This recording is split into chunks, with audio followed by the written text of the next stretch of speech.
መስቀል አልባ ክርስትና ይባላል። ምን አልባ ክርስትና አልኳችሁ? አሁን እኔ የፕሮቴስታንቶች ለምሳሌ መስቀል አልባ ነው።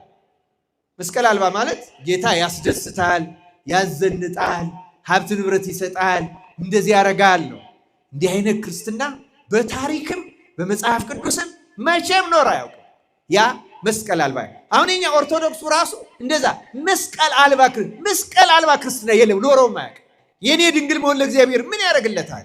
የኔ ሐሜት መጥላት፣ የኔ ርኩሰት መጥላት፣ የኔ አለመግደል፣ የኔ አለመስረቅ፣ የኔ ከኃጢአት መጠበቅ ለእግዚአብሔር ምን ይረባዋል? እንኳን የኛ የመላእክትም አይረባው። የእግዚአብሔር ቅድስና ለመላእክት ምግብ ይሆናቸዋል እንጂ ጸጋ ይሆናቸዋል እንጂ ክብር ይሆናላቸዋል እንጂ የመላእክት ምስጋና እንኳን ለእግዚአብሔር ምኑ ነው? ምንም። በባህሪው ምስጉን፣ በባህሪው ቅዱስ፣ በባህሪው ንጹህ፣ በባህሪው ክቡር፣ በባህሪው ልዩ፣ ከማንም ምንም አይፈልግ። እግዚአብሔርን ቤተ መቅደስ ካላከበር ነው የት እናከብረዋለን? ቢሮአችን አናከብረው። መንግስት ቦታ አይከበር። ህገ መንግስቱ አያከብረው። ህጎች፣ የዚህ ዓለም ህጎች አያከብሩ። ገፍተው እግዚአብሔርን ከዚህ ዓለም ከማህበረሰብ አባራው አስወጥተውታል። መቅደሱ ውስጥ ካላከበር ነው የት እናከብረዋለን? እግዚአብሔር እዚች ቦታ እንኳን እግዚአብሔር ተገፍቶ ከቤተ መቅደሱ እንኳን እንዴት ይገፋል? በእውነት ከልቡናችን አወጣ ነው፣ ከህይወታችን አወጣ ነው፣ ከትዳራችን አወጣ ነው፣ ከህጋችን አወጣ ነው። ከስንት ነገር ከቤተ መቅደስ ደግሞ አንክፋው። ክርስቲያኖች ይህ ተስፈልገን እናገኘዋለን። በባህሪው ሁሉ ቦታ እንዳለ እናውቃለን። ግን ይሄ ልዩ ያምልኮ ቦታ ይቺ ቢያንስ ከአንደዚህ ሀገር ግብረ ሰዶም ከፈቀደ ከአውሮፓ ኤምባሲ ግቢ እንዴት ቤተክርስቲያን ታንሳለች? ስለ መብል፣ ስለ መጠጥ፣ በልብስ በጌጥ መደሰት የለብንም ክርስቲያኖች። በተለይ በዚህ ዘመን ዓለም ጭንቅ ላይ ባለበት፣ ክርስቲያኖች በዓለም ላይ ጭንቅ ላይ ባሉበት፣ በሀገራችን በኢትዮጵያ በየዕለቱ ክርስቲያኖች በሚገደሉበት፣ በየቤቱ አፍሮ ረሃብ በእውነቱ ልክ እንደ መጋዝ አንጀቱን የሚያርደው ስንት ሰው በሞላበት በዚህ ዘመን እናት ለልጆቿ የምትሰጠው አታ ነፍሷ በምትጨነቅበት ረሃብ ሲጥላት አሙ እያለች ልጆቿን በምታጽናናበት በዚህ ዘመን ሰው እንዴት በመብል በመጠጥ ይደሰታል? በስመ አብ ወወልድ ወመንፈስ ቅዱስ አሐዱ አምላክ። በስመ አብ ወወልድ ወመንፈስ ቅዱስ አሐዱ አምላክ። በስመ አብ ወወልድ ወመንፈስ ቅዱስ አሐዱ አምላክ አሜን። ብፁዕ አባታችን አቡነ መቃርዮስ በኢትዮጵያ ኦርቶዶክስ ተዋሕዶ ቤተክርስቲያን የምዕራብ ካናዳ ሀገረ ስብከት ሊቀ ጳጳስ ቅዱስ ሲኖዶስ አባል፣ ክቡር አባታችን መላከ ሰላም አይነ ኩሉ የዚህ የታሪካዊው የደብረ ሰላም ቅዱስ እስጢፋኖስ ቤተክርስቲያን አስተዳዳሪ፣ ክቡራን አበው አይንተ እግዚአብሔር ካህናት፣ መምህራን ወንጌል፣ ወንድሞቻችን በዝማሬ ረጅም ዘመን ቤተክርስቲያን በማገልገል የምናውቃቸው የምንወዳቸው ሊቀ መዘምራን ቴዎድሮስ ዮሴፍና እንዲሁ ወንድማችን ዲያቆን ልዑል ሰገድ፣ ሌሎችም ዘማሪያን ሁላችሁም በዚህ ያላችሁ ህዝበ ክርስቲያን አባቶች፣ ወንድሞች፣ እናቶች እና እህቶች እንደምን ዋላችሁ? እንደምን አመሻችሁ? አሜን። ልዑለ ባሕርይ እግዚአብሔር አምላካችን ስሙ ለዘላለም የተመሰገነ ይሁን።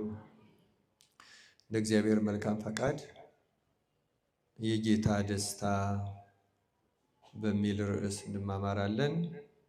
እግዚአብሔር አምላካችን ምስጢሩን ለሁላችን ይግለጥልን እና አሁን በመጨረሻው መዝሙር ወንድማችን ሊቀ መዘምራን ቴዎድሮስ ዮሴፍ የታለ ፍቅራችን የሚል መዝሙር ስለ ፍቅር የሚጠይቅ አስተምሮናል። በእውነት ፍቅርን ገንዘብ እንድናደርገው አምላካችን እግዚአብሔር ይርዳል። እንደምታውቁት የማቴዎስ ወንጌል ምዕራፍ 25 ቁጥር 1 እስከ 13 ላይ የአስሩ ደናግል ምሳሌ ታሪክ ተገልጿል። ማቴዎስ ወንጌል ምዕራፍ 25 ሁለቱም ምሳሌዎች ጌታችን በደብረ ዘይት ስለ ዕለተ ምጽአቱ ካስተማረ በኋላ ፍርዱ ዳግመኛ መምጣቱና መፍራዱ የማይቀር መሆኑን የሚመጣ መሆኑን ሲመጣ ደግሞ እንዴት እንደሚመጣ ምልክቶቹን በተለይ ደግሞ የሚያሳስቱ ብዙ ሐሳውያን ነቢያት፣ ሐሳውያን ሐሰተኞች መምህራን፣ ሐሰተኞች ነቢያት ራሱ መሲሁ ክርስቶስ ነኝ ብሎ የሚመጣም ሐሳዊ መሲህ መኖሩንም አስጠንቅቆ በደንብ አድርጎ ከገለጸልንና በመጨረሻው ዘመን ከአመፃ ብዛት የተነሳ ፍቅር ምን ታደርጋለች? ከምልክቶቿ ትቀዘቅዛለች። ለዚህ ነው የታለ ፍቅራችን እንግዲህ ለዚህም ጭምር ይመስለኛል የዘመረው። ይህም ብቻ አይደለም ግን የአስሩ ደናግል ምሳሌ የሚያስረዳን ይህንን ነው። ከአስሩ ደናግል አምስቱ ልባሞች፣ አምስቱ ሰነፎች ነበሩ ይላል። አምስቱ ምን ናቸው አለ? ሰነፎች። ሁለቱም አስሩም መብራታቸውን ይዘዋል። ልባሞቹ ግን ዘይት ጨምረው ይይዙ፣ ሰነፎቹ ደግሞ ዘይት አልያዙ። ዘይት የምን ምሳሌ ነው? ምዕመናን የፍቅር ምሳሌ ነው አይደለም እንዴ? ስለዚህ እነዚህ አምስቱ ደናግል የተኮነኑት ክርስቲያን ስላልሆኑ አይደለም። ደናግል ነው የሚለው ዝሙትን አያውቁትም። በነገራችን ላይ በመጽሐፍ ቃል ድንግል መባል በጣም በጣም ከባድ ቃል ነው። ክርስቲያኖች ይህንን በቅዱስ ባስልዮስ አነጋገር ብናየው ሊያስደነግጠን ይችላል። ቅዱስ ባስልዮስ ዘቂሳርያ የቤተ ክርስቲያን ዓይንና መብራት፣ ቅዱስ ኤፍሬም ሄዶ ሰላም ባለው ጊዜ እጅግ ድንቅ ተአምራት ያያል። ሌላው ቀርቶ በሚያስተምርበት ጊዜ ከአፉ ልክ ከኛ አሁን ትንፋሻችን አንዳንድ ጊዜ ለተመልካች ሊታይ ይችላል። ለቅዱስ ኤፍሬም የታየው ግን የእግዚአብሔር ጸጋ፣ የእግዚአብሔር ቃል እንደ እሳት ከአንደበቱ እየተጎረደ ሲወጣ ያየለት እንደ እሳት ክብሩን ለመግለጽ እንደ አሁን ቢንቢ እንደምንላቸው ያሉትን ተሐዋስያኑን ሲያቃጥል ቅዱስ ኤፍሬም አይቶታል። ቅዱስ ባስልዮስ እጅግ ድንቅ ተአምራትን ያደረገ አባት ነው። በተለይ ከተአምራቱ አንዱና ዋናው አንድ በምትሃት ሴት ያገባ ሰው ነበረ እና ምትሃቱ ደግሞ ከባድ ነበረ። ምንድነው ያስደረገው? እግዚአብሔርን ክዶ ቤተክርስቲያን ክርስቲያን ነኝ ላይል ወደ ቤተክርስቲያን ላይሳለም ካስካደ በኋላ የካደበትን ደብዳቤ ተቀብሎ ጠንቋዩ ለአየር አጋንንት ሰጥቶት ነበረ። ቅዱስ ባስልዮስ ግን ታሪኩን አሳጥሮ ለመናገር ክብሩን ለመናገር አስቀድሜ ነው። ሚስቱም እንግዲህ የታላቅ ሰው ልጅ ናት፣ እሷን ለማግኘት ነው። እሷን ካላገባው ብሎ በምትሃት እሱን እንድትወደው አስደረጎ ይህን ካስፈጽሞ ሰይጣኑ ደግሞ እሱ የካደበትን ክርስቶስን የካደበትን ደብዳቤ ይዞ ተሰውሯል። ከረጅም ዘመን በኋላ ወደ ልቧ ስትመለስ ቤተክርስቲያን ሄዳ አለማወቋንና ለምን እንደማትሄድ ስትነግረው ስትዘበዝበው ስታስቸግረው መጨረሻ ላይ ነገራት። ከዚያ በኋላ ወደ ቅዱስ ባስልዮስ ይዛው ሄደች። ቅዱስ ባስልዮስ ነገሩን ከሰማ በኋላ ልትድን ትወዳለህ ያለው፣ አሁን እወዳለሁ። እንግዲያው ልትድን ከወደድክ እኔ የምልህን ብቻ አድርጋለሁ። እሺ አለ። አንድ ቤት ወሰደና ልክ እንደዚህ ቤተክርስቲያን ግቢ ውስጥ እንደ መቃብር ቤት አንድ ክፍል ውስጥ ዘጋበት። ከዘጋበት በኋላ አጋንንትን ክርስቶስ ሆይ ማረኝ እያልክ ብቻ በቀን አንድ ጊዜ ምግብ ሰጥሃለሁ፣ እየጾምክ የበላህ እየሰገድክ ጸልይ፣ እንዳትፈራ። አጋንንት መጥተው ያስፈራራዋል፣ እንዳትፈራ አለ። ለ3 ቀን የሚሆን ምግብ ሰጠው። በቀን አንድ ጊዜ እንዲበላ አድርጎ ጥሬ ብቻ እየበላ በእነዚህ 3 ቀናት ውስጥ አጋንንቱ ጥቁር አውሬ ሆነው እየመጡ ሰውየውን በጣም አስፈራሩ። እየተጨነቀ እየፈራ እየደነገጠ አሳለፈው። ካሳለፈው በኋላ ከ3 ቀን በኋላ ቅዱስ ባስልዮስ ሄዶ ጎበኘው። ቅዱስ ባስልዮስ ደግሞ ስለ እርሱ አብዝቶ ይጸለያል። እንዴት አሳለፍካል? በጣም አስፈሪ ነው፣ ያስፈራሩኛል፣ እንዲህ እናደርጋለን ይሉኛል፣ አስፈሪዎች ናቸዋል። እንዳትፈራ። ነክተውሃል ወይ? አልነኩኝም፣ መንካትስ አልነኩኝም፣ ግን በቃ ሊገሉኝ የደረሱ እንደዚህ ያስጨንቁ። እንዳትፈራ፣ አሁንም ጸሎትህና ስግደትህን አበርታ ብሎ አበረታቶት አጽናንቶት ሄደ። ቅዱስ ባስልዮስ መጸለይ ጀመረ። በሁለተኛው ጊዜ ግን አጋንንቱ እየመጡ አሁንም ያስፈራሩታል፣ ግን ከፊቱ ትንሽ ራቅ አሉ። እንደገና ከ3 ቀን በኋላ ሲጠይቀው እንዴት ነህ አለው። አሁንም አሉ ግን ራቅ ብለዋል። በቃ እግዚአብሔር ሊፈውስ ነዋል። በርታ ነው። እየጾመ እየራቁ ወደ መጨረሻው ሲጠይቀው አሁንስ ድምፃቸውን ነው እንጂ መልካቸውንም አላየውም አለው።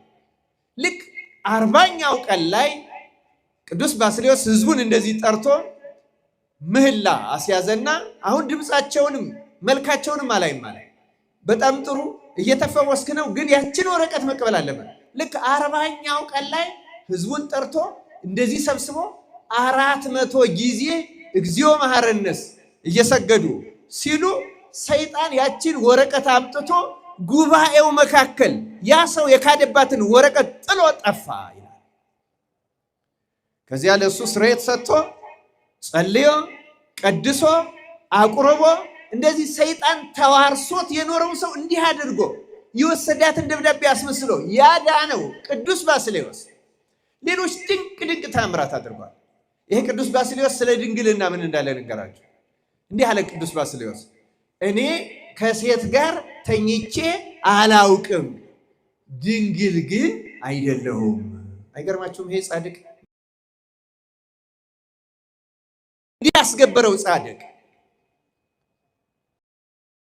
እና ቀላል አይደለም።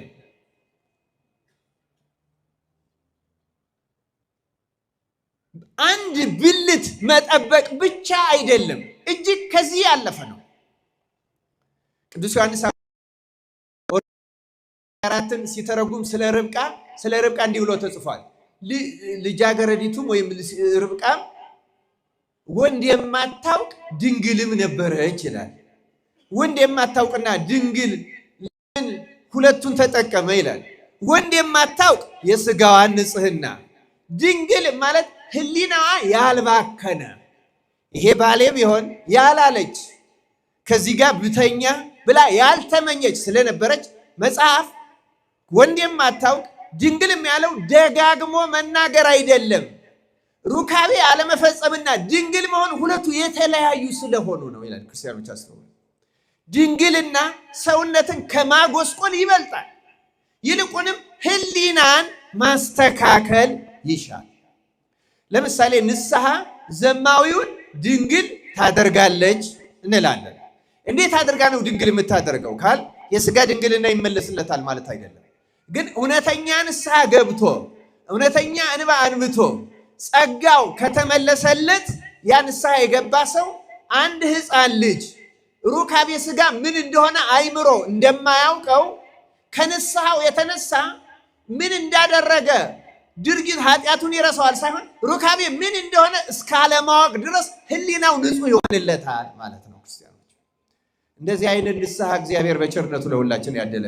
ስለዚህ ድንግልና የሕሊና ነው፣ የነፍስ ነው፣ የውስጥ ነው። ስለዚህ ተመልከቱ፣ ከ10ሩ ደናግል 5ቱ ሰነፎች ማለት ተመልከቱ የሕሊና ድንግልና ኖሯቸው፣ ተመልከቱ የሕሊና ድንግልና ማለት እጅግ ታላቅ ንጽሕና ነበራቸው። ንጽሕና ኖሯቸው ተኮነኑ ማለት ያሳዝናል በእውነት። ምን አስኮነናቸው ካል ፍቅር ማጣት፣ ዘይት አለመያዝ። አይገርማችሁም? ይህን ረጅም ታሪክ ያስተረከኝ ክርስቲያኖች ደናግሉ ተኮነኑ። ወንጌል የሚነግረን ያ ነው። የገብርኄርም ታሪክ የሚነግረን ይህን ነው። ገብረ ሐካይ የተኮነነው ሰው እኮ የተኮነነው አውጡት፣ በውጭ ወዳለው ጨለማ ጥርስ ማፈጨት ወዳለበት ጣሉት የተባለው ዝሙት ፈጽሞ ተገኝቶ አይደለም፣ ሰርቆ ተገኝቶ አይደለም፣ ሐሰት ተናግሮ ወይም ገድሎ ወይም የመሰለው ተናግሮ አይደለም። ክርስቲያኖች አንድ ነገር ተገኝቶበት ነው። ያም ስንፍና ነው። ምን ተገኝቶበት አልኳችሁ? ስንፍናው። ስንፍና ከ8ቱ ገዳይ ዋና ኃጢአቶች ቅዱስ ወግሪስ እንደሚለው አንዱና ዋናው ስንፍና ነው። እግዚአብሔር የነፍስንም የሥጋንም ስንፍና ነቅሎ ይጣልልን። የተወደዳችሁ እግዚአብሔር ቤተሰቦች የዛሬ ርዕሳችን የጌታ ደስታ። የማን ደስታ? ይሄ ለታማኙ አገልጋይ የተነገረው ቃል ነው።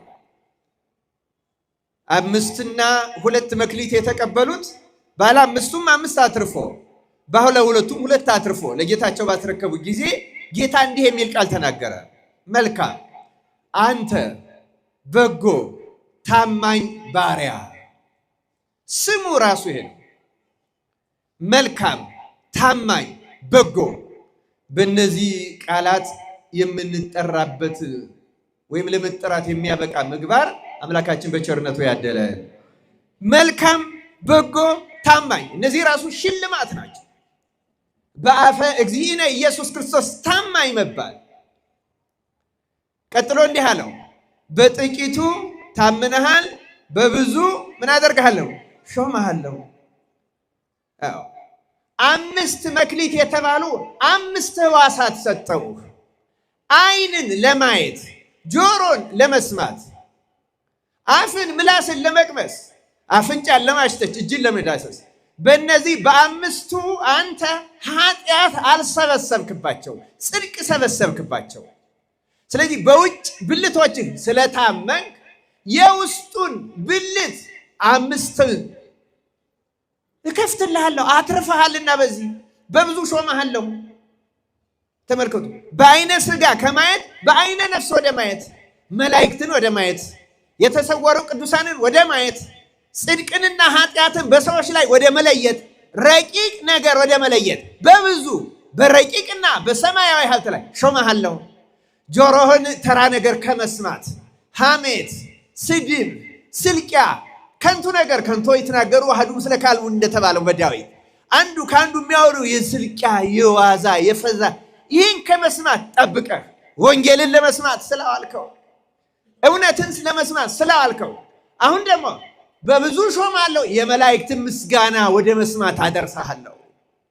ሰማያዊ ኃይላት የሚናገሩትን የተሰወሩ ቅዱሳን ወደዛ ሾማለሁ አለና ወደ ጌታ ደስታ ግባ አለ። ወደ ማን ደስታ? የጌታ ደስታ። ክርስቲያኖች፣ በዚህ ዓለም ሰው ዝሙት የሚፈጽመው ምን ሊያደርግ ነው? ሊደሰት። ሰካራሙ የሚጠጣው ምን ሊያደርግ ነው? ሊደሰት። ዘፋኙ የሚዘፍነው ምን ሊያደርግ ነው? ሊደሰት። ሌላውም ሌላ ነገር የሚያደርገው ምንድን ነው? ሊደሰት። ዓለም የሚባዝነው ደስታ ፈልጎ ነው። ግን የዚህ ዓለም ደስታ እውነተኛው ደስታ አይደለም። ደስታው ሳያልቅ ሐዘኑ ይጨምራል። ክርስቲያኖች፣ ደስታው ሳያልቅ መጠጡ ሳይጨርሰው ሐዘኑ ይጀምራል።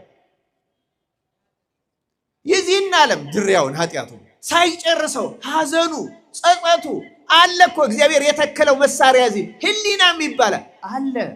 ወዲያው ነው ሐዘኑ የሚተካው። ክርስቲያኖች፣ የዚህ ዓለም ደስታ ሳያልቅ ሳይፈጸም ሐዘኑ ይቀጥላል። ክርስቲያኖች፣ ታዲያ እኛ እግዚአብሔር ያዘጋጅልን ደስታ ምን አይነት ነው? ክርስቲያኖች፣ ጌታ እኮ ሕጌን ጠብቁ ሕዋሳቶቻችሁን ጠብቁ ያለው እንዲሁ አይደለም።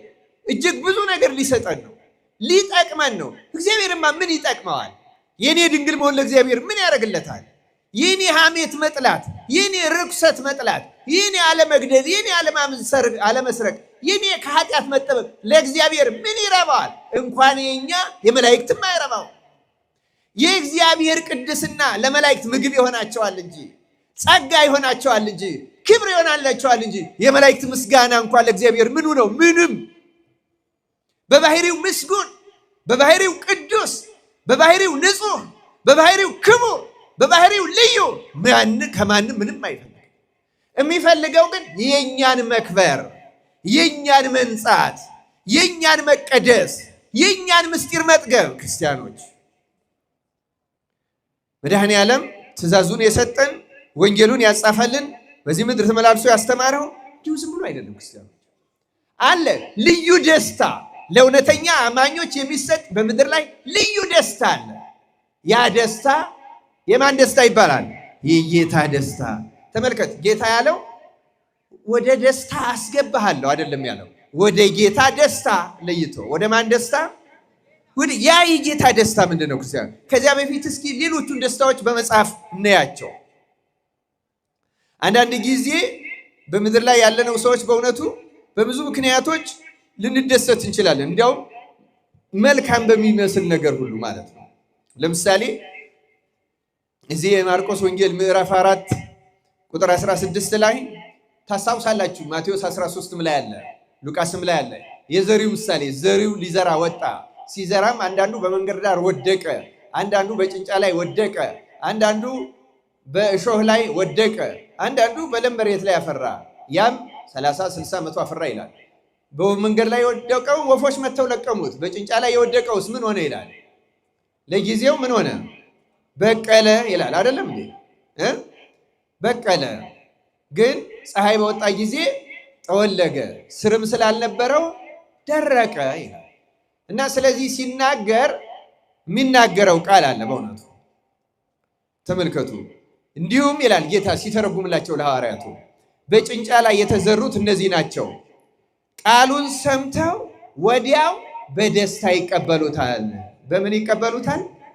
አንዳንድ ጊዜ እንደዚህ ቁጭ ብለን ስንማር፣ ስናስቀድስ፣ ስንዘምርም በደስታ ቃሉን ልንቀበል በደስታ ልንዘምር በደስታ ልናስቀድስ እንችላለን።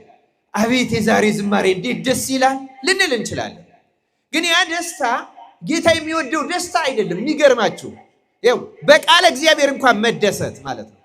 በቃለ እግዚአብሔር ደስ ተሰኝቶ መስማት እንኳን እግዚአብሔር የሚወደው ደስታ አይደለም። ለምን ካል ለጊዜው ወዲያው በደስታ ይቀበሉታል አለ። ለጊዜው ነው እንጂ በእነርሱ ስር የላቸውም።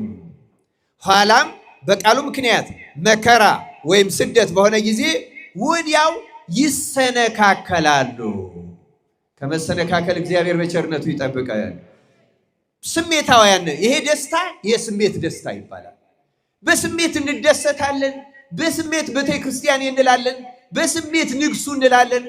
ግን ወዲያው አንድ ካህን እንኳን አንድ መነኩሴ እንዲያደረገ ሲባል ደግሞ ውይ የዚህ ዘመን ካህን ያሳየኝ፣ ወዲያው ነው የምንሰናከለው። አይደለም የሶስተኛ የአራተኛው ክፍለ ዘመን ሰማዕታት የገጠማቸው መከራ ቀርቦ በትንሽ ወሬ በትንሽ ነገር ነው የምንሰነካከለው ክርስቲያኖች። እና ስሜታዊ ደስታ የትም አያደርስም። ተውት የእኛን የምእመናኑን። ጌታ በወንጌል ሌላ የሚያስገርም ነገር ተናግሯል። ደቀ መዛሙርቱ ከእሱ ጋር እየዋሉ እያደሩ ስልጣንን ሰጣቸው። ምን እንዲያደርጉ? አጋንንትን እንዲያወጡ ሄዱ። ህዝቡን አስተማሩ። አጋንንትንም አውጥተው መጡና ደስ እያላቸው ጌታ ሆይ አጋንንት በስምህ ተገዙልን አሉት። ይህን ሲሉት ጌታ እንዲህ አላቸው፣ ነገር ግን መናፍስት ስለተገዙላችሁ በዚህ ደስ አይበላችሁ፣ ስማችሁ በሰማያት ስለተጻፈ ግን ደስ ይበላችሁ አላቸው ይላል። ስለ ቃሉ እግዚአብሔር ስሙ የተመሰገነ ይሁን።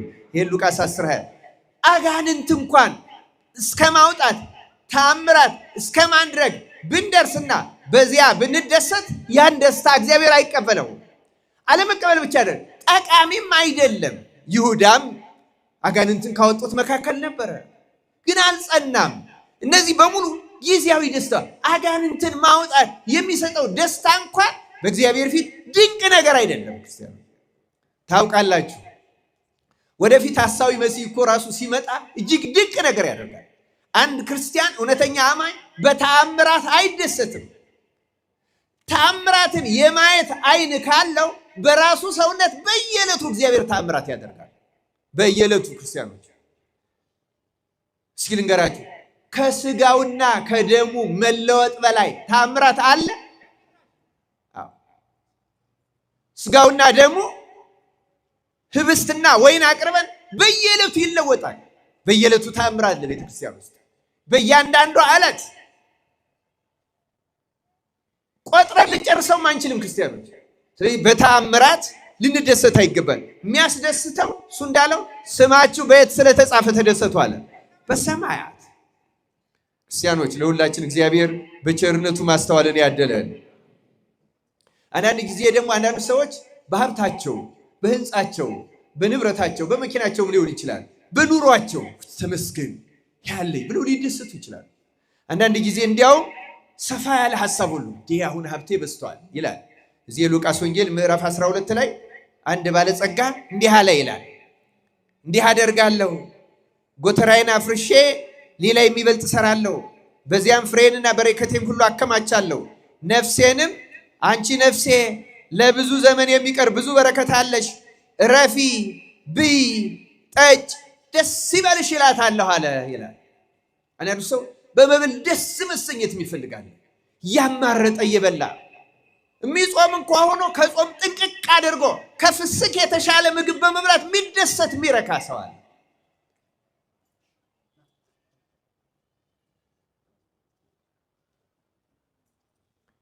ክርስቲያኖች አስተውሉ። ሰውነታችን በመብል በመጠጥ ለጊዜው ልትደሰት ትችላለች፣ ግን ያ ደስታ በእግዚአብሔር ፊት እንዲሁም እግዚአብሔርን የበለጠ ያሳዝነዋል።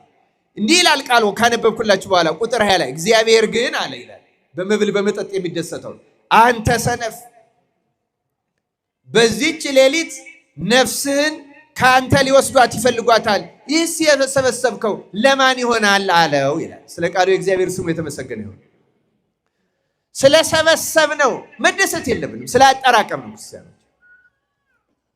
ስለ መብል፣ ስለ መጠጥ፣ በልብስ በጌጥ መደሰት የለብንም ክርስቲያኖች። በተለይ በዚህ ዘመን ዓለም ጭንቅ ላይ ባለበት፣ ክርስቲያኖች በዓለም ላይ ጭንቅ ላይ ባሉበት፣ በሀገራችን በኢትዮጵያ በየዕለቱ ክርስቲያኖች በሚገደሉበት፣ በየቤቱ አፍሮ ረሃብ በእውነቱ ልክ እንደ መጋዝ አንጀቱን የሚያርደው ስንት ሰው በሞላበት በዚህ ዘመን እናት ለልጆቿ የምትሰጠው አታ ነፍሷ በምትጨነቅበት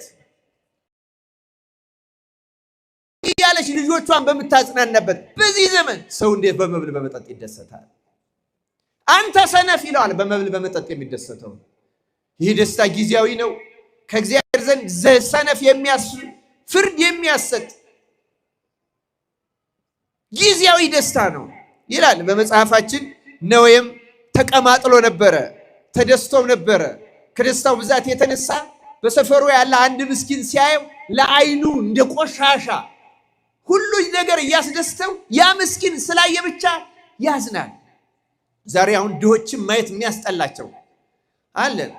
አንዳንዶች በመኪናም ስንሄድ መኪና ላይ መጥተው ተለምነው መኪና ላይ ተንጠልጥለው የሚለምን ሁሉ የሚያማርሩ ሰዎች ልንኖር እንችላለን። እንደዚህ አይነት ልቡና ያለው ሰው ካለ እግዚአብሔር ማስተዋል ላይ አይደለም። አንድ ክርስቲያኖች በእውነቱ አንሰቀቅ። በዚህ እንደ ሄሮድስም በዘፈን የሚደሰት ይኖራል። ሄሮድስ በደስታ ምክንያት ነው ዮሐንስ መጥምቅን አንገት ያስቆረጠው። ሰክሮ በደስታ በቃ ማልኩልሽ ከመንግስቴ ሲሶ እንኳን ቢሆን ሰጥሻለሁ፣ ሄሮድያዳ የፈለግሽውን ጠይቂ ያለ በዘፈን ደስታ ሰክሮ ሴቶች ከወለዷቸው እርሱን የሚያክል የለም የተባለለት መጥምቁ ዮሐንስን አንገቱን አስቆርጦ የዘላለም ፍርድ ተቀበለ። እግዚአብሔር ከእንደዚህ አይነት ደስታ ይሰውረን ክርስቲያኖች። ይህ ሁሉ ደስታ አይደለም። የመብሉ የመጠጡ የጌጡ ደስታ አይደለም። ዘፈኑ ጊዜያዊ ደስታ ነው፣ መከራን የሚያመጣ ነው። ክርስቲያኖች ጌታ ያለን ወደ ጌታ ደስታ ግባ። በዚህ በኩል በጣም ብዙ ተደጋጋሚ ስልኮች ድምፅ ያሰማሉ። በቀኝ በኩል በእግዚአብሔር ስም እለምናቸዋለሁ፣ ስልኮቻችሁን ድምፅ አልባ አድርጓቸው። ሁላችሁ የምታናገሩ ሰዎች አቁማችሁ፣ በእግዚአብሔር ስም በአክብሮትና በትህትና ነው የምንጠይቃችሁ። የትኛውም የፕሮቶኮል ቦታ ላይ እኮ አታደርጉትም። የእግዚአብሔርን ቤት ለምን እንነቀዋለን? ክርስቲያኖች ልክ ነው፣ ተነግሯችሁም ላያውቅ ይችል ይሆናል። ስልክ የቅርብ ጊዜ እንግዳ ስለሆነ፣ ግን እንደ ስልክ በጥባጭ የለም። የግድ አስጨናቂ ነገር ከቤተሰቡ ኖሮበት ስልክ የሚያነሳ ሰው ካለ ከቤተ ክርስቲያኑ በር አካባቢ ተቀምጦ ማንንም በማይረብሽ መንገድ ማንሳት ይቻላል። መቼስ ሊያደርግ ይችላል፣ ግን ከዚህ ውጭ አታድርጉ ክርስቲያኖች። በዚሁ አጋጣሚ ላሳስባችሁ፣ እግዚአብሔርን ቤተ መቅደስ ካላከበር ነው የት እናከብረዋለን? ቢሮአችን አናከብረው፣ መንግስት ቦታ አይከበር፣ ህገ መንግስቱ አያከብረው፣ ህጎች የዚህ ዓለም ህጎች አያከብሩ። ገፍተው እግዚአብሔርን ከዚህ ዓለም ከማህበረሰብ አባራው አስወጥተውታል። መቅደሱ ውስጥ ካላከበር ነው የት እናከብረዋለን? እግዚአብሔር እዚች ቦታ እንኳን እግዚአብሔር ተገፍቶ ከቤተ መቅደሱ እንኳን እንዴት ይገፋል? በእውነት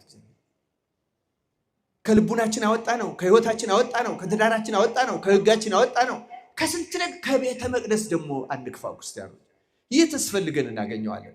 በባህሪ ሁሉ ቦታ እንዳለ እናውቃለን። ግን ይሄ ልዩ ያምልኮ ቦታ ይቺ ቢያንስ ከአንደዚህ ሀገር ግብረ ሰዶም ከፈቀደ ከአውሮፓ ኤምባሲ ግቢ እንዴት ቤተክርስቲያን ታንሳለች? በእነሱ ግቢ እንኳን ስልክ አይወራም። በእውነት እቺ እኮ የእግዚአብሔር ኤምባሲ ናት። እችን እንኳን ለእግዚአብሔር ማክበር ያቅተናል። እችን እግዚአብሔር ለሁላችን ማስተዋሉን ያድለን። እና ደጋግሜ ሰምቼዋለሁ፣ ግን ማሳሰብ እየሰለቸኝ እየተውኩት ነበረ። ዛሬ አሁን ስልክ ባሰሙ ሰዎች እንዳትፈርዱባቸው፣ አልተነገራቸውም፣ ልማድም አላደረጉትም። ከዚህ በኋላ ግን ልማድ አታደርጉት ክርስቲያኖች። እግዚአብሔር ለሁላችን ማስተዋል ያድለን። ትምህርታችን ወደ ማን ደስታ ገባ ነው? የጌታ ደስታ ምንድን ናት? ባጭሩ የተወሰኑ ነጥቦችን ከመጽሐፍ ቅዱስ ላሳያችሁ።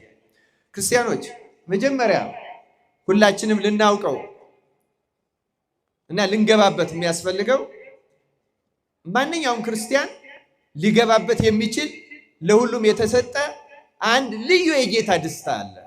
ያም ቅዳሴ ይባላል። ማን ይባላል አልኳችሁ? ቅዳሴ በማቴዎስ ወንጌል ምዕራፍ 22 ላይ እንደተጻፈው ንጉሡ እግዚአብሔር ሁላችንም ወደ ልጄ ሰርግ፣ ወደ ልጁ ወደ ክርስቶስ ሰርግ የጠራበት ደስታ ነው። ማንም ክርስቲያን ወደዚህ ደስታ ተጠርቷል። ግን ወደዚህ ደስታ የሚገባው ሰው በጣም አነስተኛ ነው። የልጁን የመድኃኔዓለም ክርስቶስ ሥጋና ደም የምንጋበዝበት ራሱ ሙሽራ ነው፣ ራሱ ድግስ ነው፣ ራሱ ደግሞ ደስታ ነው። ክርስቲያኖች ይህ ደስታ ሁላችንም ልንገባበት፣ እንዲያውም አቡሊዲስ የተባለ የቤተክርስቲያን ሊቅ ደግሞ ራሷ ቤተክርስቲያንን የነገስታት ግቢ የተባለች የሥላሴ ግቢ ቅድስት ቤተክርስቲያን ናት ይላል።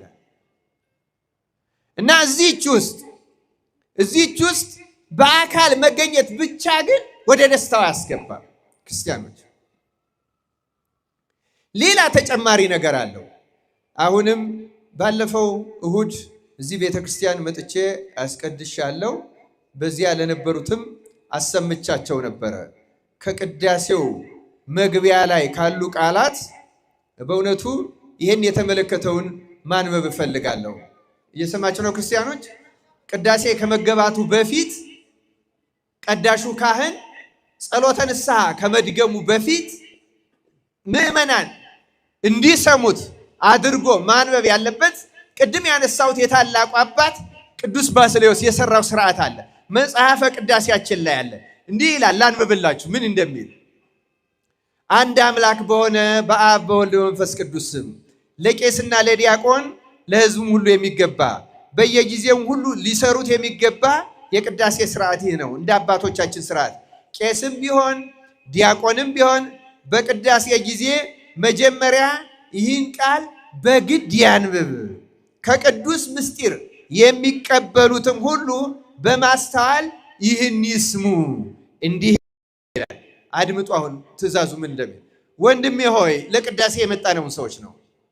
ወንድሜ ሆይ ኃጢአትህን እያሰብክ በዚህ ልቡና ኑር። ይቅርታንም ታገኝ ዘንድ ስርየትን ለምን። ስለ አንተም ስለ እነሱም ንጹሕ የሚሆን መስዋዕቱን በሚያቀርቡበትና በሚያሳርጉበት ጊዜ ከቤተ ክርስቲያን ሳትወጣ ስለ አንተ የሚያቀርብና የሚያጸልይ ካህኑን አትተወው። ከሚያስወጡት ካልተጠመቀው ጋራ አብረህ እንዳትሄድ በቤተ ክርስቲያን ኑር እንጂ። እንዲህ የተባለው ስርዓቱ የተሰራው ድሮ ንዑሰ ክርስቲያን የሚባሉ ትልልቅ ሰዎች ይማሩና 3 ዓመት ሲሞላቸው ይጠመቃሉ። እስኪጠመቁ ድረስ ግን ጻኡ ንዑሰ ክርስቲያን እስከሚባል ቅዳሴውን ይሳተፋሉ። እስከዚያ ያለው አስተምሮ ስለሆነ በዚያም እስከዚያ ባለው በቃሉ ይቀደሳሉ፣ ይነጻሉ። ከዚያ በኋላ ግን ወደ ፍሬ ቅዳሴ ሊገባ ሲል ይወጣሉ። ክርስቲያኑን ግን እነዚያ በሚወጡበት ጊዜ እንዳትወጣ ነው የሚለው። ተመልከቱ። እና በዚህ ኑር፣ ይቅርታንም ታገኝ ዘንድ ስርየትን ለምን። ወንድሜ ሆይ ኃጢአትን እያሰብክ በዚህ ልቡና ኑር። ስለ አንተም ስለ እነሱም ንጹሕ የሚሆን መስዋዕቱን በሚያቀርቡበትና በሚያሳርጉበት ጊዜ ከቤተ ክርስቲያን ሳትወጣ ይቅርታ ከሚያስወጡት ካልተጠመቁ ጋር አብረህ እንዳትሄድ በቤተ ክርስቲያን ኑር እንጂ የካህኑንም ቃሉን አድምጥ ይላል። የካህኑን ምኑን አድምጥ? እያንዳንዷን በቅዳሴ ጊዜ የምትነበበውን ወንጌሎቹ ምንባባቱን ሁሉ። አሁን በአሁኑ ጊዜ ምንባባቱ እውነት ለመናገር በአግባብ አይነበቡም። በተለይ በችኮላ ምክንያት ሊሆን ይችላል። ወደ መርገፉ እንሮጣለን። ግን እነዚህ የታዘዙት ቃላት አንደኛ የቅዱሳን መጻሕፍት ምስጢር የሚሰጠው በአብዛኛው በቅዳሴ ጊዜ ነው። ይዋሃዳል። በቅዳሴ ጊዜ የእግዚአብሔርን ቃል አትኩሮ መስማት። ዜና አበው ላይ ለአንባቢዎችና ስለ ቤተ ክርስቲያን እንዲህ የሚል ቃል ይጨምርበታል አበው። አንደኛ የመጽሐፉ ቃል ጉልህ ይሁን ይላል። የመጽሐፉ ቃል ምን ይሁን? ጉልህ፣ ፊደሉ የተለቀመ ይሁን። የሚያነበው ካህን ደግሞ ሳይንተባተብ አጥርቶ አጥርቶ ያንብብ። እዚህ ደግሞ ምን ይላል? ምእመኑ ደግሞ ነቅተህ የካህሉን ቃል ምን አድርግ? አድምጥ ይላል። አድምጠን እንድንጠቀም አምላካችን እግዚአብሔር ይርዳል። አድምጥ። ልጨርስላችሁ ምንባቡን። አድምጥ። ስለ አንተ ስለ ኃጥአንም ሁሉ የሚለምነው ስርየት ስማው፣ አምላካቸው ይቅር ይላቸው ዘንድ። ስንሰማው እና አሜን ስንል ይቅርታ ይደረግላል። አንተ ሰው የኃጢአትህን ስርየት ልታገኝ ከወደድክ ከቤተ ክርስቲያን ለምን ትወጣለህ? ሌላው አንገቱን ዝቅ አድርጎ ስላንተ ምሕረትን ይለምናል። አንተስ ለምን ስራ ፈት ትሆናለህ? በዚህ ጊዜ በልቡናህ ከአንዱ አገር ወደ አንዱ አገር ትመላለሳለህ። መርዓዊ ሰማያዊ በሚሆን በክርስቶስ ማኅተም የታተምክ ስትሆን፣ ነገር ግን ቤተ ክርስቲያን ወደ ውጭ ታወጣሃለች። ለዘላለሙ ወደ እርሷ እንዳትገባ ደጆቿን ትዘጋባሃለች፣ ባዕድ በመካከሏ አይገኝምና ይላል። ስለ ቃሉ የእግዚአብሔር ስሙ የተመሰገነ ይሁን። እንደሰማችሁት ጌታ ወደ ጌታ ደስታ የምታስገባን ራሷ ቅድስት ቤተክርስቲያን ናት። በቅዳሴው ጊዜ ለምን ስራ ፈት ሆነ ትቆማለህ ይልና ልቡናህን ከአንዱ ሀገር ወደ አንዱ ሀገር ለምን ልብህን ታባክነዋለህ? አንዴ ቤትህ ትገባለህ፣ አንዴ ስራ ቦታ ልትገባ ትችላለህ፣ አንዴ ሌላ። ልብህ እንዲህ ከሆነ ነው የሚለው። ልብህን የምታባክን ከሆነ ቤተ ክርስቲያን ቆመ እንኳን እያስቀደስክ እየቀደስክም ብትሆን ልቡና ከእግዚአብሔር ከተለየ ቅድስት ቤተ ክርስቲያን ደጆቿን ትዘጋባሃለች። ሁሌ የሚሰለች ይሆናል፣ ይደክመሃል፣ ትቅመደመዳለህ። ምክንያቱስ ቤተ ክርስቲያን ወደ ውጭ አውጥታጠላህ። ይኸው ተመልከቱ። ከቅጽሩ ከይቅርታ ጋር ግን ማይጠንት እንዲው አባቶች በዝማሬ ጊዜ ማይጠንትና ዝማሬ እንዲው ከይቅርታ ጋር በጣም ማይጠንት ከዝማሬ ጋር መጽሐፉም የሚለው ስርዓቱ።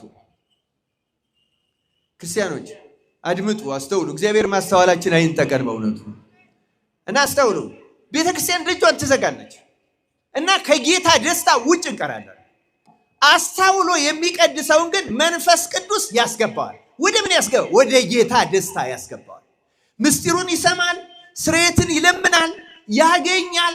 እግዚአብሔር መንፈስ ቅዱስ ወደማይነገር የልብ ደስታ ውስጥ ያስገባዋል። ስጋውን ደግሞ ቢቀበል ይዋሃደዋል፣ ይለውጠዋል፣ ያከብረዋል፣ ያነጸዋል። እንዲሁ በልማድ አይደለም መቀበል ያለብን ክርስቲያኖች። መጀመሪያ ህሊናን ልቡናን ማስተካከል መግራት አስፈላጊ ነው። እግዚአብሔር አምላክ ለሁላችን ማስተዋሉን ያደለን። ክርስቲያኖች እውነተኛ ደስታ ያለው ቅዳሴ ውስጥ ነው። ክርስቲያኖች የቅዳሴን ጣዕሙን የለመዱት ገስግሰው ሲሆን ኪዳን ሳይደረስ ካልሆነ ደግሞ ቅዳሴ ከመገባቱ በፊት በተመስጦ ሆኖ ነቅቶ ተግቶ እያንዳንዷ ቃል የምታነጻ ናታ። ከዚያ ነፍሳችን እያነጻ ይሄ በለመደብንና አልሸነፍልን ያለው መንፈስ ሁሉ በራሱ በክርስቶስ ኃይል እንዲህ አይነት ምክንያቱም ከግል ጸሎት ከማንኛውም ሰው ጸሎት በላይ ቅዳሴ የመጨረሻው። ክርስቲያኖች ለምሳሌ ቅዳሴ ከተቀደሰ በኋላ በተቀደሰበት ቤተ መቅደስ ላይ አንድ ካህን ወዲያው ልጆቹን ሰብስቦ አንድ አቡነ ዘበሰማያት እንኳን ቢሰጥ ከስልጣኑ ይሻር ነው። ምክንያቱም ቅዳሴ ክርስቶስ የተሰየመበት ነው። ከቅዳሴ በኋላ ሌላ ቦታ ይችላል፣ ራቅ አድርጎ ይችላል። እዚህ ጋር ግን አይቻልም። ምክንያቱም ሊቀ ካህናት ኢየሱስ ክርስቶስ የተሰየመበት ራሱ ሙሽራ የሆነበት ራሱ መብል መጠጥ ድግስ የሆነበት መላእክት ተገኝተን ሰራዊተ መላእክት ይሁ ለመድኃኔዓለም ይቀውሙ ቅድሜሁ ለመድኃኔዓለም ያለ እናመሰግንበት። ሰላም ለኪ እመቤታችን ሙሉ ቅዱሳን የሚገኝበት አማናዊቷ ቤተክርስቲያን ሙሉ ሆና የምትገኝበት እጅግ ልዩ የደስታ ቅጽበት ማለት ቅዳሴ ነው። ክርስቲያኖች እውነተኛው ለዚያ ነው ሰዓታት ማህሌት ማንኛውም ጸሎት ከቅዳሴ በፊት ነው እንጂ በኋላ የለም ኖሮ ማያውቅ። ምክንያቱም ቅዳሴ ማህተም ነው የመጨረሻው ነው እና ለሚያውቁ ደግሞ እዚህ ፍጹም ደስታ ውስጥ ይገባሉ። ባለፈው ላስቀደሱት ነግሬያቸዋለሁ። ግብጾች ምን ያደርጋሉ? የድሮ ቅዱሳንን ተአምር ብቻ ሳይሆን አሁን የሚደረግላቸውን ተአምራትም ይመዘግባሉ። አሜሪካ ውስጥ አንዲት በጣም ቅዳሴ የምትወድ የሁለት ሰዎች ነው በእርግጥ ያነበቡት። ቅዳሴን የጌታ ደስታ መሆኑን አምነው የሚያስቀድሱ የሁለት ግብፃዊ ክርስቲያኖች የምዕመናንን ገድል ጽፈውታል። የሴቲቱ ምንድነው? ትልቅ እናት ናቸው። ቤተ ክርስቲያን ከተከፈተ እኔ ቀድሜ መግባት አለብኝ የሚሉ ጉጉት ያላቸው ክርስቶስን አጥብቀው የሚወዱ የጌታን ደስታ የሚሹ ናቸው እና ሰዓት ሳያዩ ነግቷል ወይም ሰዓቱ ደርሷል ብለው ካህናት ቤተ ክርስቲያንን በማይከፍቱበት ሰዓት ቀድመው ይገኛሉ። እግዚአብሔር ልቦናቸውን ስለሚያውቅ ቤተ መቅደሱ መላእክት ይከፍቱላቸውና ይገባሉ። እሳቸው ግን መላእክት መሆናቸውን አያውቁም። ከቄሶቹ አንዱ የከፈቱላቸው ነው የሚመስላቸው። ይገባሉ። ካህናቱ ጸሎት የያዙ ይመስላቸዋል። የመላእክት ምስጋና ውስጥ ተሳታፊ ያደርጉ። አያቸዋቸው የጌታ ደስታ ማለት። በኋላ ቄሶቹ ሲመጡ ገብተው ያገኟቸዋል። ቄሶቹ በቁልፉ ከፍተው ነው የሚገቡ። እንዴት ገባሽ ይሏቸው። እንዴ እናንተ አይደላችሁ ብለ ከፍታችሁ ያስገባችሁ ይላሉ። መላእክት መሆናቸውን አያውቁም እሳቸው። በኋላ ነው ብቃታቸውን አውቀው ሁልጊዜ ቀድመው ያገኟቸዋል ክርስቲያኖች። እንደዚህች አይነቷ ምስጋና ለመግባት ያብቃል። ቅዳሴው ሲቀደስ ትሰሙ እንደሆነ የጳውሎስ መልእክት ከተነበበ በኋላ ደግሞ ንፍቅ ዲያቆን የሚያነባቸው መልእክቶች አሉ አይደለም? ንፍቅ ዲያቆን ከማንበቡ በፊት ካህኑ ስለ ሁላችን የሚመልደው የምልጃ ጸሎት አለ እና እዚያ ጸሎት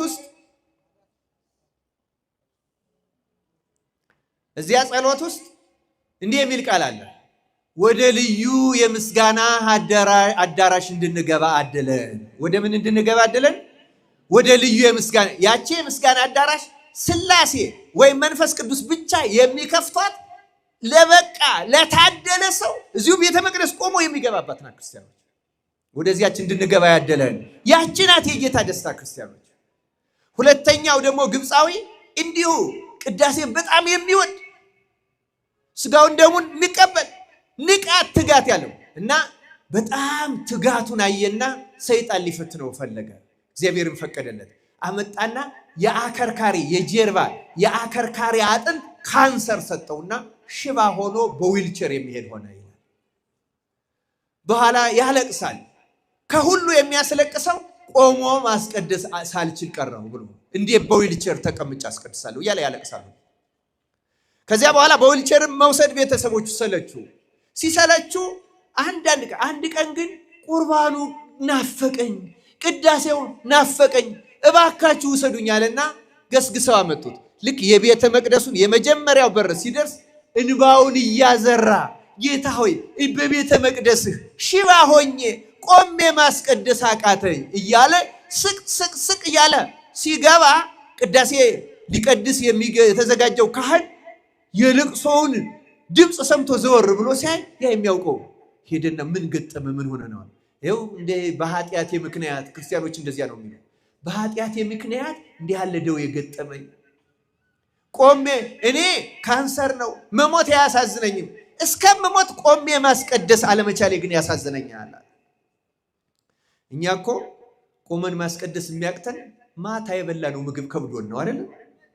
ማታ እሁድ ሊያስቀድስ ሰው እስከ ምሽቱ 5 ሰዓት 6 ሰዓት የሚበላ የሚጠጣ ሰው አለ። ቅዳሜ 11 ሰዓት ብንበላው ብናቆምስ ቀለል ያለ ጧታ ይበላ የለም እንደርስበት የት ይደርሳል?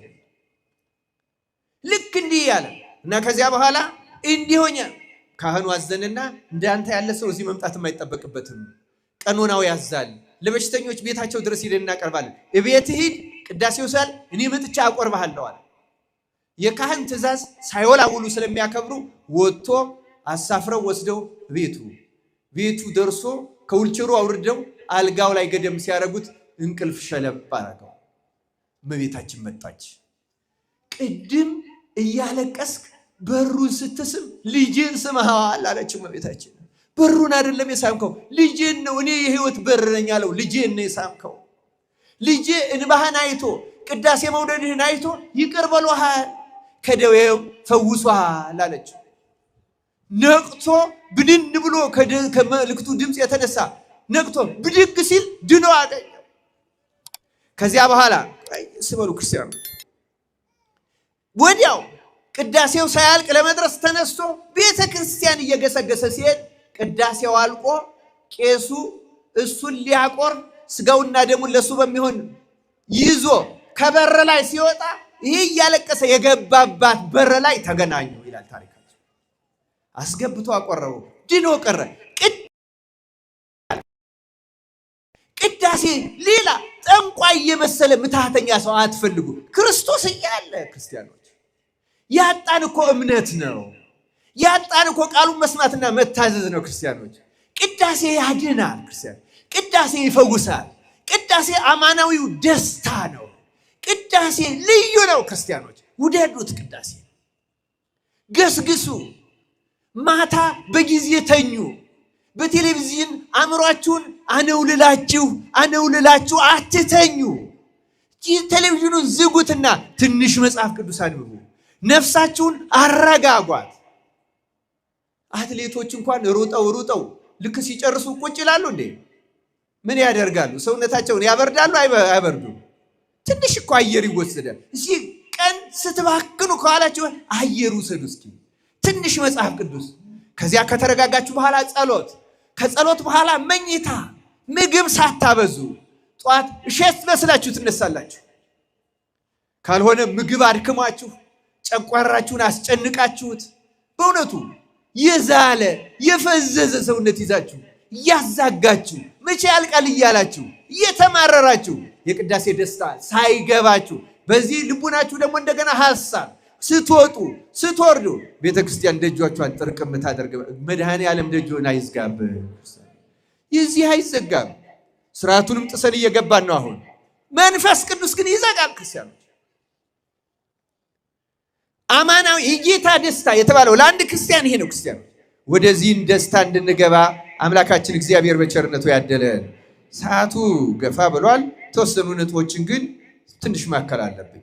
ሁለተኛ የጌታ ደስታ የተባለው ቅዱሳት መጻሕፍትን እግዚአብሔር ሲገልጻቸው ምስጢራቸው ሲገባን የምናገኘው የነፍስ ደስታ አለ። ወደ ጌታ ደስታ ግባ ማለት ያ ነው። ስሜት አይደለም፣ ሞራል አይደለም፣ ከመንፈስ ቅዱስ የሚገኝ ደስታ። እንዲያውም አንዳንድ ጊዜ ታስታውሳላችሁ የሉቃስ ወንጌል ምዕራፍ 24 ላይ እንደተጻፈው ሉቃስና ቀለዮጳ ከኢየሩሳሌም ወደ ኤማሁስ ሲሄዱ ጌታ በመንገድ ላይ ተገኘና መጽሐፍትን ቃል ይተረጉምላቸው ነበር ይላል። ከዚያ ሲመሽ አብረህን ግባ አሉት። አብሯቸው ገባ። ማዕዳቸውን ባረከ። የተባረከውን ሲበሉ አወቁት ይላል። ዓይናቸው በራ። ከዚያ በኋላ እንዲህ አሉ ይላል፣ ለካስ የመጽሐፍትን ቃል ሲከፍትልን ልቡናችን ይቃጠል የነበረ ጌታ ስለነበረ ነው አሉ። በመጽሐፍት ቃል ልቡናችን የሚያቃጥል ደስታ እንሰማለን እኛ። መጽሐፍት ምስጢራቸው ሲገለጥ እግዚአብሔር እኮ ይገልጻል። ክርስቲያኖች እውነተኛ ደስታ የሚባለው መጽሐፍት። እንዲያውም አንድ የሁለተኛው ክፍለ ዘመን የቤተክርስቲያን አባት አንድ ሎጂክ ሂስትሪ የሚሉት በእንግሊዝኛ የጥንት የቤተክርስቲያን አባቶች ታሪክ የያዘ መጽሐፍ አለ። እዚያ መጽሐፍ ላይ አንድ አባት ጌታን እንዲህ ብሎ ጠየቀው ይላል፣ ጌታ ሆይ በመንግስት ሰማያት የሚጠብቀን ደስታ በምድር ላይ መጽሐፍ ቅዱስን ስናነብ ስንሰማ ከምናገኘው ደስታ ይበልጣልን ብሎ ጌታን ጠየቀው ይላል። ምን አይነት ደስታ አግኝቶ ነው መጽሐፍ ቅዱስ ሲያነብ? ክርስቲያኖች አያችሁ፣ እግዚአብሔር ለወደደው ሰው ምን እንደሚያደርግ። እግዚአብሔር ለወደደው ሰው ሲማርም ተነቦ የእግዚአብሔር ቃል ሲሰማም እቤቱ ሆኖ የመጽሐፍ ቅዱስን ነቅቶ ተግቶ እያወራ አይደለም መጽሐፍ ቅዱስ የሚነበበው። ክርስቲያኖች 1 ደቂቃ ይበቃቸዋል፣ ቢበዛ 5 ደቂቃ። አንድ አንቀጽ ግን በዝምታ አንብቡት። ማንን እየሰማችሁ? እግዚአብሔር። ክርስቲያኖች እዚያችን ቅጽበት እግዚአብሔር ይናገር፣ እኛ እንስማው። እግዚአብሔርን በመፈለግ ብቻ ለሚሰሙት እግዚአብሔር በቅዱሳን መጻሕፍት በኩል ልዩ የጌታን ደስታ፣ ወደ ጌታ ደስታ ግባ። እግዚአብሔር ልዩ ደስታ ያስገባል። ክርስቲያኖች እኛ መጻሕፍቱን ስንሰማ ግራ የምንጋባው ለምን ይመስላችኋል? አእምሯችን፣ ህሊናችን በኃጢአት ስለጠቆረ ቆሻሻ ግግር ያለበት መስታወት ላይ ቆማችሁ ፊታችሁ ማየት ትችላላችሁ? እንችላለን እንዴ? አንችልም። ለምን? ቆሻሻው ነው። የኛ ህሊና እንደዛ ነው። ልክ እንደ መስታወት ንጹህ አድርጎ ነበር እግዚአብሔር የፈጠረው። በመዓት ቆሻሻ በመዓት ነገር አቆሸሽ ነው። ስለዚህ የእግዚአብሔር ቃል ሲነገር ምንም ቆሻሻ ላይ ያረፈ ነገር ከመቆሸሽ ውጭ ሌላ ትርፍ የለው። እኛም በቆሸሽ አይምሯችን ስለምንሰማው አንዳንዴ አቂር እናወጣለን። አንዳንዴ እኛን የነካን ሲመስለን ሁሉ ምን ለማለት እንገፋዋለን። ተነሳሂ ልብ ያለው ብቻ ነው። ይሄ ስለኔ ነው፣ እግዚአብሔር እየገሰጸኝ ነው፣ ሊያድነኝ ነው፣ ይቅር ሊለኝ ነው መሰል እኔን የተመለከተ ኃጢአቴን እንዳውቀው የሚያደርግ ተናገረኝ የሚል ትሁት ልብ ያለው ብቻ ነው። አምላካችን እግዚአብሔር ለሁላችን ማስተዋሉን ያደለ። የተወደዳችሁ እግዚአብሔር ቤተሰቦች አንደኛውና ፍጹሙ ደስታ በእግዚአብሔር ቃል የሚገኝ ደስታ ነው። የሐዋርያት ሥራ ምዕራፍ 13 ላይ እንዲህ የሚል ቃል ተጽፏል። ጳውሎስና በርናባስም ገልጠው የእግዚአብሔር ቃል አስቀድሞ ስለእናንተ ይነገር ዘንድ ያስፈልጋል፣ ከገፋችሁትና የዘላለም ሕይወት እንዳይገባችሁ በራሳችሁ ከፈረዳችሁ ግን እነሆ ወደ አሕዛብ ዘወር እንላለን። እንዲሁ ጌታ እስከ ምድር ዳርቻ ድረስ ለማዳን ትሆን ዘንድ ለአሕዛብ ብርሃን አድርጌሃለሁ ብሎ አዞናልና አሉ። አሕዛብም ሰምተው ደስ አላቸው፣ የእግዚአብሔርንም ቃል አከበሩ። ለዘላለምም ሕይወትም የተዘጋጁ ሁሉ አመኑ። የጌታ ቃል በአገሩ ሁሉ ተስፋፋ ይላል። በእኛም ሀገር የጌታን ቃል ያስፋፋል። መቼ? ምዕመናን ልክ እንደነዚህ ሰዎች አምነው ደስ ብሏቸው ሲቀበሉት። እግዚአብሔር በመጻሕፍት የሚገኘውን ደስታ አምላካችን በቸርነቱ ለሁላችን ያደለ። ክርስቲያኖች በእውነቱ ማርያም መልካሙን ዕድል መረጠች የተባለችው እህት አልዓዛር እኮ በእግዚአብሔር ቃል ስለምትደሰት ነው። የተዘጋጁና ልቡናቸውን የከፈቱ ሁሉ በዚያ ደስ እንዲላቸው እግዚአብሔር ያደርጋል። እኛንም እግዚአብሔር በቸርነቱ ወደዚያ ደስታ ያስገባል። አንድ ነገር ጨምሬ ትምህርቴን አጠቃልላለሁ። ክርስቲያኖች እውነተኛ የእግዚአብሔር ደስታ ብዙ ነጥቦች አሉኝ፣ ሰዓቱ ስለሄደ ብቻ ነው። በእውነቱ አንደኛውና ዋናው የክርስቲያኖች ደስታ በመከራ ውስጥ የሚገኝ ደስታ ነው። በምን ውስጥ የሚገኝ ደስታ አልኳችሁ? ሰው ከእግዚአብሔር ጋር ከሆነ እግዚአብሔር በመከራ እያለ ያጽናናዋል። በልቡ ውስጥ ልክ እንደተሸለመ እንደከበረ ሰው ወይም ከዚያ በላይ እንዲሰማው አድርጎ ልዩ ደስታ ይሰጠዋል። ራሱ ጌታ ሲያዘን ሰዎች ሲነቅፋችሁና ስለ እናንተ ክፉን ሁሉ ሲናገሩባችሁ ደስ ይበላችሁ ብሏል አላለም? ለምንድን ነው ደስ ይበላችሁ አለ? እወቁት፣ በዚያ ውስጥ አንደኛ የምታገኙት የኃጢአት ስርየት አለ። ምን አለ? የኃጢአት ስርየት። በደስታ የምትቀበሉት ከሆነ ደግሞ በመከራ ውስጥ ወደሚገኝ ደስታ ራሱ ክርስቶስ ያስገባቸዋል። ያለንበት ቤተክርስቲያን የቅዱስ እስጢፋኖስ ቤተክርስቲያን ነው። ቅዱስ እስጢፋኖስ በተወገረ ጊዜ ጌታ ሆይ ምን አለ? ምን አለ ቅዱስ እስጢፋኖስ? ተመልከቱ። ክርስቶስ በሱ ውስጥ ባይሆን ቅዱስ እስጢፋኖስ እንደዚህ ማለት ይችላል? የማንም ሰው ሰውነት እኮ ሕማም ይሰማዋል አይደለም እንዴ? ግን ተመልከቱ፣ ሰዎች ከጌታ ጋር ሲሆኑ ልክ በቤተ መቅደስ ውስጥ እኮ በስነ ስርዓት ልብሰ ተክህኖ ለብሶ የሚጸለይ ነበር የሚመስለው ቅዱስ እስጢፋኖስ። በረከቱ ይደርብንና ጌታ ሆይ የሚያደርጉትን አያውቅምና ይቅር በላቸው። በእርግጥም አያውቁም፣ ስለማያውቁም ነው። በዚያች ቅጽበት ቀና ሲል ቅዱስ እስጢፋኖስ ማንን ያየው? ማንን ያየው? በማን ደስታ ውስጥ ሆኖ? በእግዚአብሔር ደስታ ውስጥ ሆኖ። ክርስቲያኖች ለሱ እኮ ቅዳሴ ነው፣ ለነሱ እየገደሉ ነው። ለቅዱስ እስጢፋኖስ ግን የደስታ ሰዓት፣ ሥላሴን ያየባት ሰዓት። ሌላ ጊዜ እኮ ሥላሴን ያላየ፣ በተወገረባት ጊዜ ግን ሥላሴን አየ። ክርስቲያኖች ጻድቃን ሰማዕታት ሰዎች ስላልሆኑ እኮ አይደለም 7 ዓመት ጊዮርጊስ የተሰቃየው የተፈጨው የተደቆሰው። ክርስቲያኖች እንደዛ እኮ አይደለም። ግን በመከራቸው ቅጽበት ልዩ የመንፈስ ቅዱስ ጸጋ ይሰጣቸዋል። ሕማማቸው እንዳይሰማው ታስታውሳላችሁ። 3 ደቂቅ እሳቱ ውስጥ ሆነው እሳቱ ተሰምቷቸዋል። ማን ያን ያደረገው? እግዚአብሔር ልዩ ደስታ ውስጥ ያስገባቸዋል። 3 ደቂቅ የዘመሯቸው 2 መዝሙሮች ዛሬ በሰንበት እንጸልያቸዋለን። መዝሙረ 3 ደቂቅ አይደለም እንዴ? አንዱ 6 ኃይለ ቃል ነው፣ አንደኛው 33 ኃይለ ቃል ነው። 33ቱ በጌታ ዕድሜ፣ 6ቱ በ6ቱ ቃላተ ወንጌል ምሳሌ።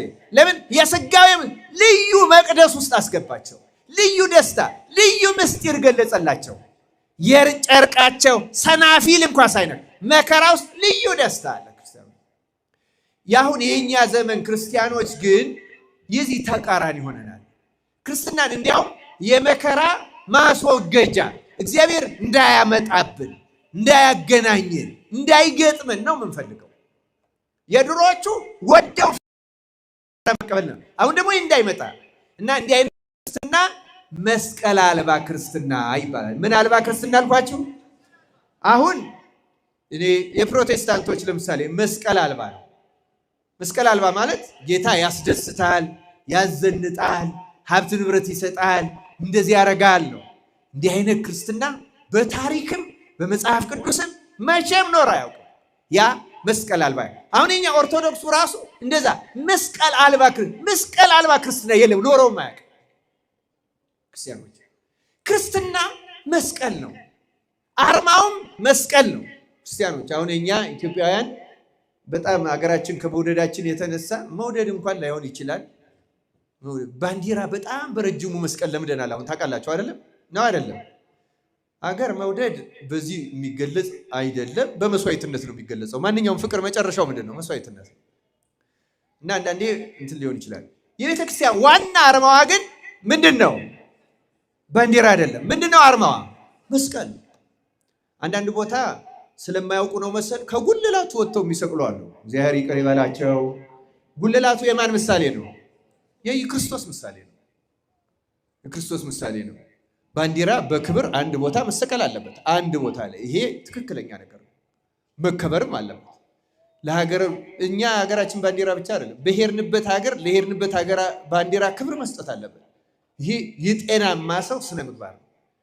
ግን በክርስቶስ ቤተክርስቲያን ላይ ከመስቀል በላይ አንድ ነገር የለም። አሁን ንግስም ስናደርግ አበላሽተነዋል እንጂ መጀመሪያ መጾር ማለት የሚሸከሙት ማለት ነው።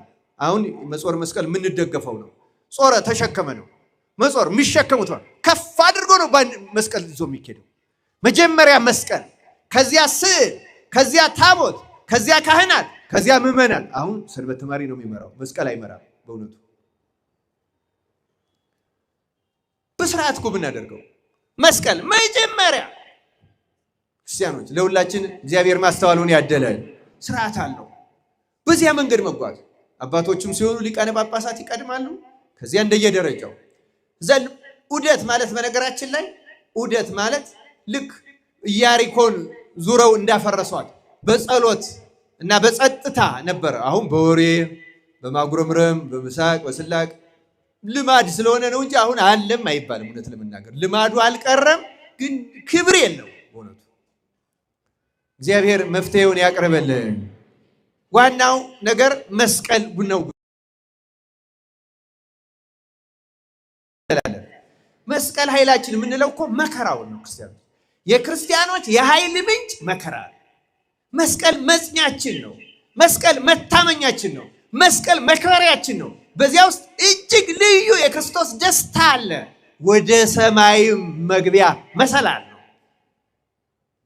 ያን መስቀል በዓላውያን ነገስታት ባይሰጠን በበሽታ የሚሰጠው አለ፣ በችግር በረሃብ የሚሰጠው አለ፣ በሌሎች በክፉ ሰዎች ስም ማጥፋትና በስድብ በመናቅ በመሳሰለው መስቀል የሚከበር አለ።